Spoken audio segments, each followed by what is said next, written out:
Albert Bandura, born December 4th, 1925, and still alive and well at age 91.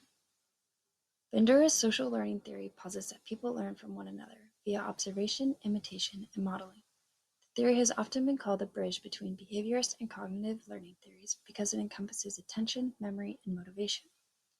Basically, it says people learn through observing others' behaviors, attitudes, and outcomes of those behaviors.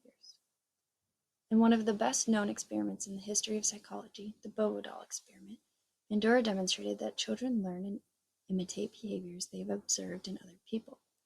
The children in Bandura's studies observed an adult acting violently toward a Bobo doll.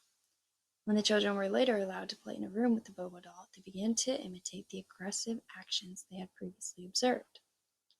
Bandura identified three basic models of observational learning.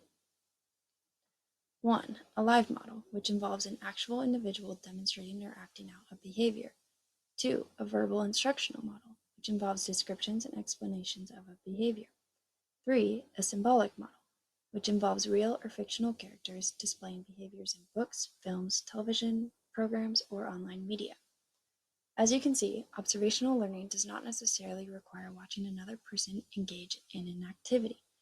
Hearing verbal instructions, such as listening to a podcast, can lead to learning. We can also learn by reading, hearing, or watching the actions of characters in books and films.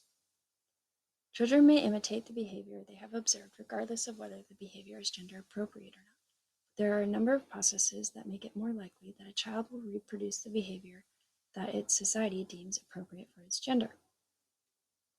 First, the child is more likely to attend to and imitate those people it perceives as similar to itself.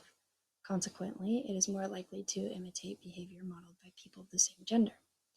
Second, the people around the child will respond to the behavior it imitates with either reinforcement or punishment. If a child imitates a model's behavior and the consequences are rewarding, the child is likely to continue performing the behavior. Third, the child will also take into account of what happens to other people when deciding whether or not to copy someone's actions. A person learns by observing the consequences of another person's behavior.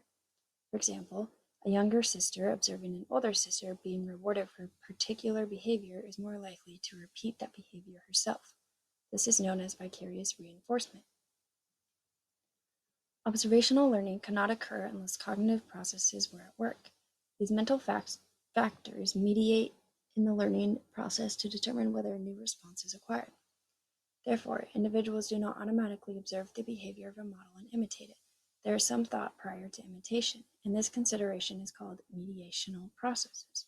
This occurs between observing the behavior and imitating it or not. There are four mediational processes proposed by Bandura. Attention, the extent to which we are exposed/notice the behavior. For a behavior to be imitated, it has to grab our attention.